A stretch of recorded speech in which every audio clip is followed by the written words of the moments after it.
Subscribe now. Let's do it live, one shot. Here we go. I am driving back from just seeing Avengers Infinity War. I want to pull over immediately, get this review through, just so I can get my honest from the heart opinion of first viewing. I might do a later review as well, just so I can discuss how I fully feel from the film after the emotions calm down.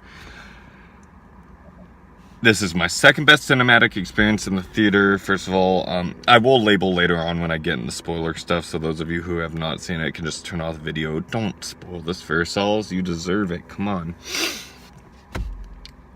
Don't wait for it for Netflix either. People worked really hard for this film. Give them your $10.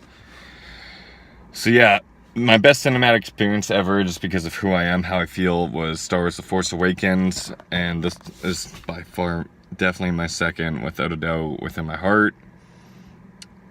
The best part of this film, the directing, the Russo brothers. Oh my gosh, wow. This is probably the most pressure-filled, most demanding directing job in the history of cinema, and they did extremely, extremely well. The second thing that I really loved was the sound design of this film. The music behind each scene, you felt it. The CG team behind this, you did absolutely phenomenal. Huge step up from Black Panther. There were some scenes where you obviously could tell it was CG, but they couldn't really get around that because the scene itself was just, it needed to be CG. Not doing practical effects for some distant planet.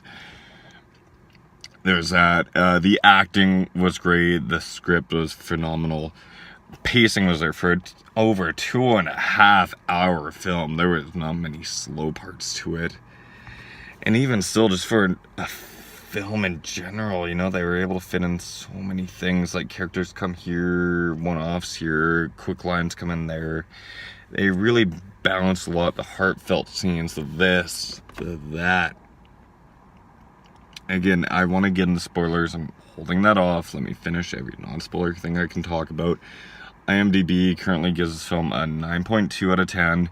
Personally, I'll give it a 9 out of 10. That's still extremely high, the highest I've ever given. It was fantastic. There were a few, if I had to be nitpicky, if I had to pick a few things that I thought could have maybe been better, pacing at some part, again, they are covering every MCU movie over the last 10 years. You cannot pace that well. So the pacing just automatically has to be a 9 out of 10. And maybe one or two other things that will come back to me eventually. I'm sure a plot hole or two might come up. Certain characters, I wish they were given more at certain things. But again, they had so much to balance. So that's why it just has to be a 9 out of 10. Still amazing. Oh my gosh, wow. Star Wars only has to balance those 5-6 main characters you really care about. This had to balance 10, even in the opening scene where the Marvel does their little opening cut. The Studios is designed as the number 10 because, yeah, 10 years ago, the first Iron Man came out. So every movie the studio put out over the last 10 years is destined to accumulate to mostly this. I'm sure in the future they're going to have a lot more heartfelt stuff, but every single superhero Marvel film you've gone to over the last 10 years, it accumulated to this. All those emotions you felt throughout every single one, it came to this. So again, don't wait for it to go to Netflix. Just pay the $10, give them your money, go to a pretty damn full theater. The atmosphere will increase how you feel about the film. You deserve the best experience for this. This is not a film you watch on your phone. This is not a film you wait for a quiet night in where you just kind of feeling it, you'll have it on for background noise. If there's any film that deserves your full attention, it's this one. And honestly, I think the Russo brothers, they won't get it, but they deserve an Oscar nomination for Best Directing Job. Guillermo del Toro, he basically had to put in every Oscar cliche and he won the award. These guys had to work. Wow. Okay, spoiler shit. Here we go. 5, 4, 3, 2, 1. Gonna get into spoilers. Every single major Hollywood film, every film in general, you always want to have that happy, feel good, go home, happy ending. This did not have it. Thanos got the Infinity Stones. Thanos killed half the universe. That's probably the biggest twist. And with killing half the universe, a lot of characters you care about die. Everyone assumed Captain America and Iron Man were going to die going into this film, but after seeing Civil War and realizing no one died from it, obviously Marvel knows the rumors going around, what people are saying. So I kind of had it expected maybe Captain America died, maybe Iron Man died, not both. Neither one of them died, but everyone else sure as hell did. Spider-Man died. Everyone in Guardians, every single Guardian except for I think Rocket and Quill. Basically everyone who's contracted for another film, they died. So it makes me think maybe in the next Avengers, I don't know the full comic book lore. If you know it, good for you. Maybe keep it to yourself. Maybe there's like they got the time stone. Maybe they can go back in time. So you like to think at least Spider-Man will come back. But yeah, essentially they'll take all your expectations. They tease the Iron Man death. And when they tease that, that's what really got... If you can notice, there are some tears beginning to come out of my eyes because of the Iron... It began... Robert Downey Jr., he started the MCU.